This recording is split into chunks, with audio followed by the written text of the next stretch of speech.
40% of single-family rental properties will be owned by institutional investors by 2030.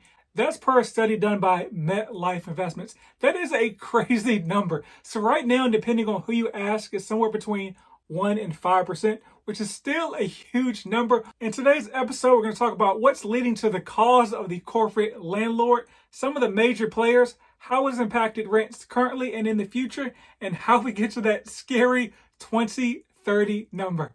Let's go, but not too fast. Welcome back to House Rich, the first time homebuyer show where we help millennials figure out how in the world can I buy my first home. Today we're talking about the rise of the corporate landlord. So here's how things actually started. Remember the global financial crisis in 2008 where everything was crashing down due to the reckless lending by the banks? In order for the market to not completely crash, it was a bad accident, but the car wasn't totaled. We ain't gonna say it like that. They had to seek out institutional investors to buy some of these properties that were abandoned by people that couldn't afford them, right? So the good thing was it helped stabilize or kind of set the floor for the housing market. The bad thing is investors were now like, we got all these homes on the low.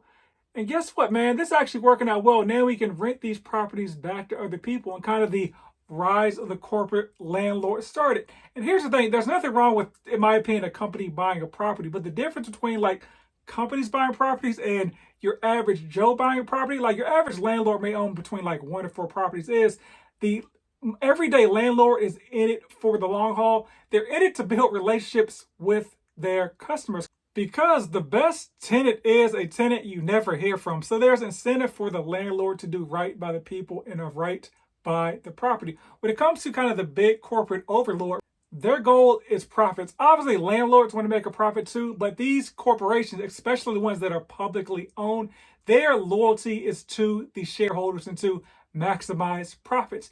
And these are the big 5 players in the industry. Before I give them to you, I want you to guess how many properties the biggest player owns. 3, 2, 1, here we go. Number 1 is Pretium Partners. They own about 90,000 single family units. They were started by a former Goldman Sachs member. And here's a map of the areas that they own. If you're listening on the podcast, it is basically a bunch of places in the southern part of the United States. This is very, very important for later in the episode. Number 2 is Invitation Homes. They own about 80,000 units. They were started by Blackstone, who eventually has since sold them off. Next is American Homes for Sale. They own about 60,000 units. Then Tricon Residential at 36K. And last but not least is Amherst Group LLC. They did not list how many units they own. A lot of these great buying opportunities that these corporations have are from folks that were displaced by the pandemic. So it's like, hey, double whammy. I lost my job during the pandemic, and maybe I get to, sell my home, because hey, home prices did go up, so I'm making a little bit of profit off of that. But now I got to actually rent a home back, probably for higher than my mortgage was, from another corporate landlord. So it's kind of like a win-lose, right? Now, let's talk about where they're actually buying up the properties, because whether it's 1% or 5%, that's one thing, but they're actually concentrating on a certain part of the United States. And you think about like the Northeast and kind of like the coast where the elitists live, as folks like to say, those places are actually full. Like New York, they're not buying places in New York. There's no profit there. They're buying properties in the Sun Belt. You may remember a episode from last year where JP Morgan Chase was buying $1 billion with a B dollars worth of real estate in the Sun Belt. That's where these companies are buying properties, because it's a lot cheaper to buy properties down there, and there's a lot more profit or space to earn profits when it comes to the rental industry. Since 2020, rents nationwide have gone up 24%. So word to the wise for folks that are like, hey, home prices are going up, I'm just going to wait on the sidelines. Well, rent goes up too, but 24% nationwide. But here's some places in the Sun Belt where rent's gone up a crazy number since then.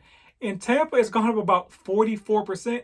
In Phoenix, 43%. And around Atlanta, about 35%. So these investors see opportunity, opportunity, opportunity. And once again, the thing about buying a big number of homes in a concentrated area is you get to set the market, because you become the comps. You may remember Zillow trying to do this, but Zillow is not as big as like the Blackstones of the world. Like Zillow borrows money from these huge companies. These huge companies have the ability to set the housing market based on their pockets and the pockets of their investors. Honestly, why would these institutions stop? I mean, from an investor standpoint, if you had an asset where you could increase the revenue by 35%, 43%, or 44%, would you stop buying that asset? You probably wouldn't, right? A quote I saw from one of the executives is they're not targeting like the low to moderate income communities. They're targeting like the higher middle class communities, the people that have more disposable income to buy homes. Which, if you think about it, there's a lack of like low to moderate income communities in the first place due to acts like this, folks, buying up all these properties and then setting new markets. From like 1970s to 1980s, there were about 300 to 400,000 like single family starter homes built.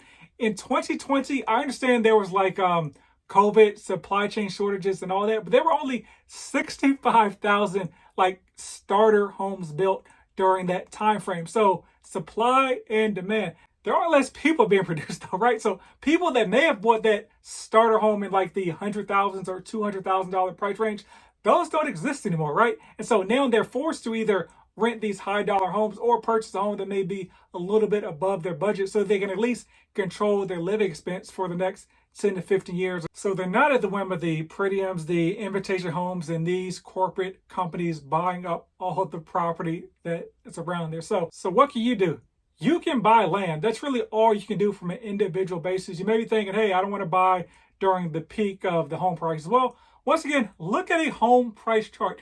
It always goes up, right? It just does. Like, that's just what the data says. So home prices may dip 1 or 2 years, but on the long haul, they will always go up. I guarantee that home prices 30 years from now, a 30-year mortgage will be higher today than they are now. So if you need help with any real estate needs, I'm here in Dallas. We're going to help you in all 50 states. So just reach out to me and I can send you a vetted professional in your area. But as always, buy land. Rumor has it they're not making any more